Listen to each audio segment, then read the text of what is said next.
of shadows.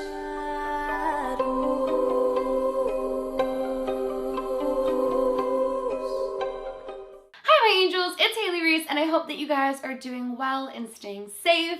For today's video, I am pretty excited because you guys have been requesting that I dive into this case slash paranormal haunting since around the beginning of my channel, and I am so excited to finally be diving into the Los Feliz murder mansion. Now, I have heard people pronounce this so many different ways. Some people say Los Feliz murder mansion, some people say Los Feliz murder mansion, but the most common that I've heard is Los Feliz. So if you know the proper pronunciation, please let me know in the comments below. But today's video is interesting, you guys, because I've dove into true crime cases. I obviously dive into paranormal cases, but today's video is a paranormal case due to a true crime case. And it's very fascinating. It's incredibly confusing. In fact, I called Mama Reese while I was researching this and I was like, this doesn't make any sense to me. I'm not grasping what could have happened. In a lot of cases, especially with true crime, you might have an idea or a personal belief on what happened, but with this case, I just don't understand it. And so I'm interested to hear your guys' theories and what you guys think of this as a whole. So without further ado, we are going to dive into this case. But with that being said, please, if you guys enjoy my content, make sure you go ahead and click that subscribe button if you've yet to do so. And please, please, please turn on your post notifications.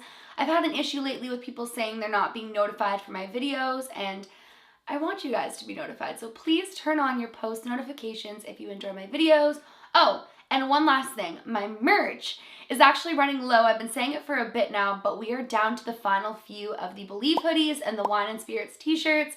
And once they are gone, they are not coming back. So if you wanted to get yourself one of those, then that link will be down in the description.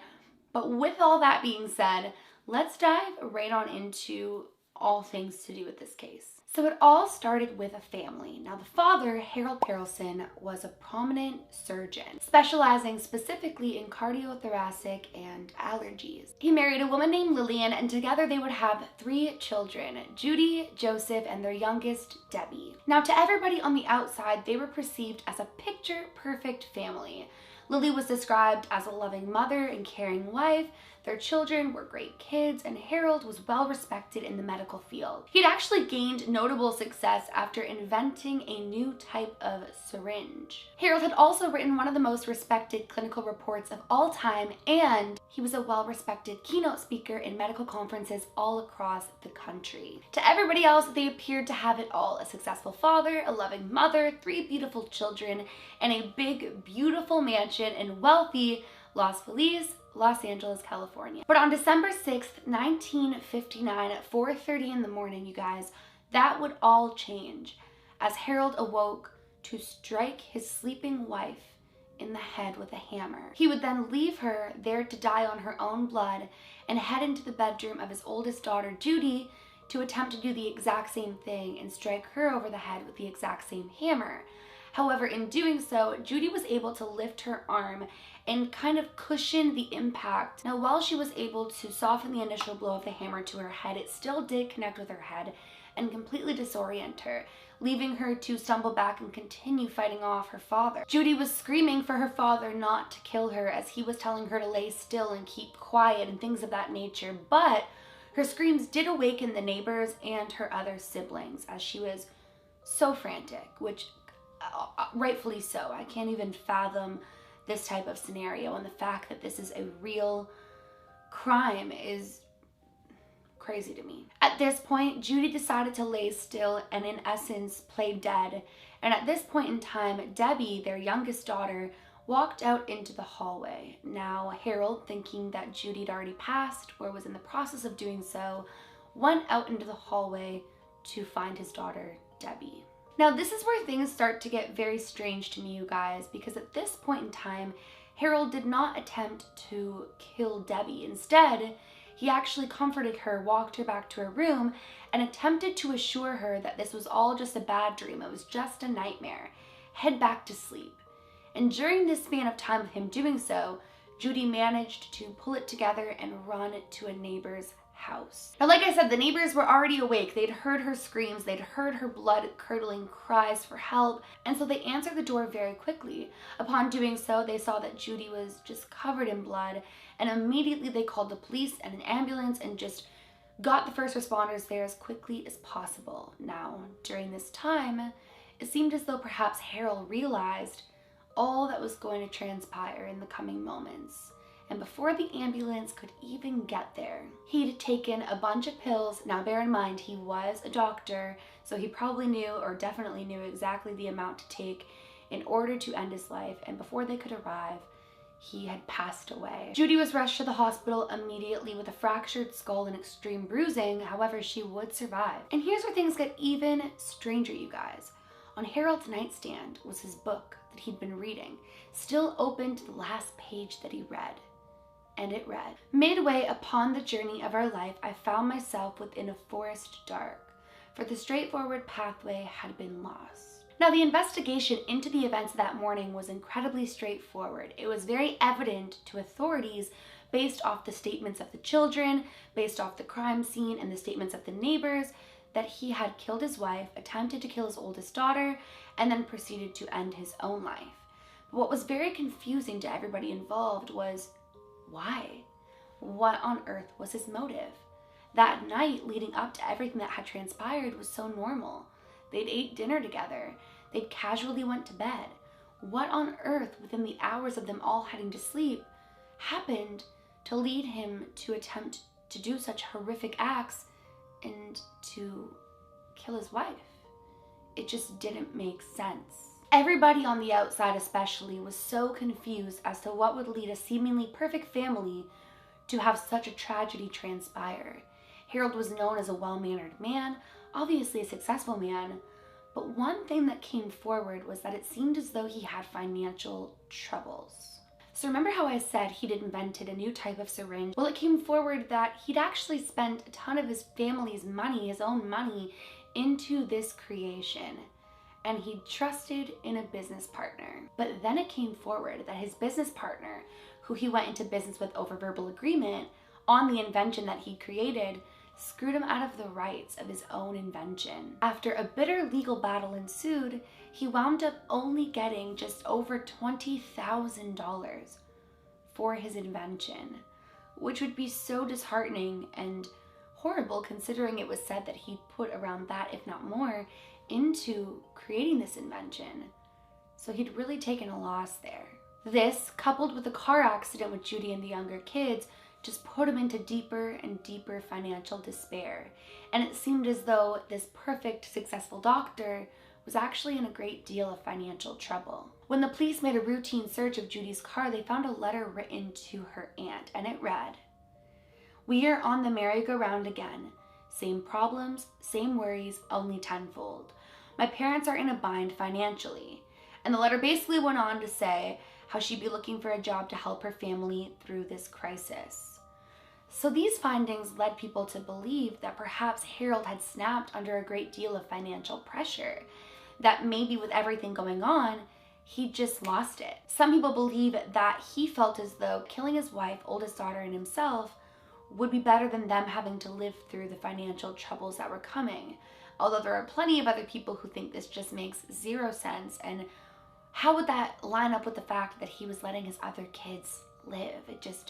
It didn't make any sense. Now, it was said that with his children that had all survived, they were actually sent out east to live with relatives where they'd have their names changed and identities really just protected so that they didn't have any association with the horrific events that had transpired, which I could completely understand. And since that fateful night, even with new owners, you guys, the mansion has stood empty and the family's belongings remained untouched for over 50 years. The mansion became a disturbing time capsule of the Los Feliz murder-suicide, a seemingly unmotivated crime in a quiet residential neighborhood. Now, there is a rumor that another family attempted to rent the property after everything happened and that they fled it on the anniversary, but that's not confirmed. In 1960, the mansion was actually sold to a couple who didn't even intend to live in it.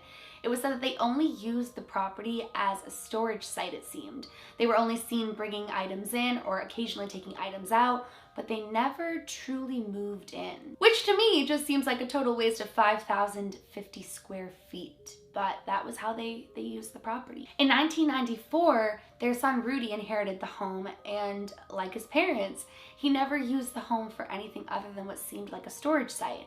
He never did any renovations to it, he never fixed it up, and he never lived in it. The property was declining, the home was just sitting there, and neighbors started to complain of the state of the home, claiming that it was becoming a spot that squatters frequented in, that trespassers were always there, that trouble was happening there in one way or another. And I mean, when you think about it, it's residing in a wealthy area, or it's situated, sorry, in a wealthy area, and others are residing nearby. I can understand why neighbors were growing frustrated with the state of the home. And it was true. Plenty of trespassers, either curious about the paranormal side or curious about what occurred, or just trespassing in general for vandalism or, you know, plenty of other things that were claimed to have been going down there, had plenty of experiences. Ghost hunters were visiting, people were attempting to squat there, children were going there to make trouble or tell scary stories about what had happened. But amongst all of these things, though each individual going there had a different motive behind it, they all had very similar terrifying experiences. And this is where the paranormal side really ties in. Even just roaming outside of the house, plenty of people hear whispers, voices, screams, moans, noises. People hear the sounds of a woman screaming, and a woman specifically screaming no, followed by an eerie, unsettling silence. There's also a male voice that is said to moan and act as though he's in despair, but that too winds up followed by silence. People see faces staring at them from outside of the windows, and even more specifically, the face of a woman. And anytime people try to capture this on camera or get any sort of real evidence of it, it either doesn't show up in the camera or she vanishes and disappears. People have claimed to go there and feel overwhelming feelings of dread. Some people feel fear that something horrible is about to happen, followed by the screams of a woman. And overall, the whole entire house has such an eerie feeling, which is crazy because back before all of this happened, this was a beautiful family home that they were so proud to live in and own. After Rudy's passing, a couple actually bought the home for around $2.3 million in July of 2016, though it needed major renovations, like crazy renovations, you guys. But in 2019, the house was actually listed for $3.5 million, claiming that it had been taken down to the studs, but it couldn't be customized to the couple's standards, forcing them to put it on the market. And that's the last that I could find on it. But that doesn't change the fact it's still one of the most haunted houses in Los Angeles, and that ghost hunters, paranormal enthusiasts, and regular trespassers alike are still having terrifying experiences when they visit the murder mansion. Either way, you guys, it's not shocking to me that a home with such a traumatic past would be haunted. A lot of times hauntings happen for plenty of reasons, but one in particular is that the spirit doesn't even realize that they've passed. And most commonly with situations like that or hauntings like that, it's due to things like murder, unexpected death, like a quick car accident or suicide, just things where maybe it was so traumatic they don't even realize it or they're unable to cross on. And it breaks my heart to think that that could be the case in this home. But what's so confusing to me, you guys, is what was his motive? Why did he do it? Some people think it is because of his financial situation, that he couldn't handle the fact his family was going to lose everything he'd worked for, so he thought that killing his wife and daughter and himself was the way out. Others think that he was possessed. Some think that he was just sleepwalking, and that because of everything going on in his life, he acted out things and did things that he otherwise wouldn't have.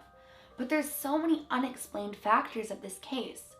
Why let his other daughter live? Why walk her to bed reassuring her it was all just a nightmare? Some think that's because that's when he was coming to it, that he thought it was a nightmare. And once he realized that what he'd thought was a nightmare was reality, he took his own life. Others think that he was just mentally unstable. It's actually thought that through all the stress he was dealing with, at some points maybe his wife wanted to admit him to a psychiatric facility. But nobody really knows because, like I said, on the outside, you saw success, a happy family, in a beautiful home that would later turn into nothing but a tragedy and sit empty. I don't know, you guys. What do you guys think of this case? What do you think his motive was? Do you think he was sleepwalking? Do you think he was overwhelmed with his financial burdens? Do you think that he was possessed?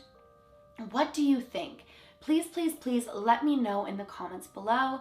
I do think it's important to note that just because he was successful, just because they seemingly had a beautiful family, just because he was a doctor, doesn't mean that he was exempt from mental illness or exempt from, or I guess incapable of murder. So I just really want to know what you guys think and what you think his motive was down in the comments below. And I want to know what you think of the whole entire thing. With that being said, thank you guys so much for watching today's video. If you are new to my channel or you are just not yet subscribed but you do enjoy my videos, I would really love it if you would go ahead and click that subscribe button, and please give this video a big thumbs up if you did enjoy it. Remember, my loves, do all things with kindness, and until next time, I love you guys.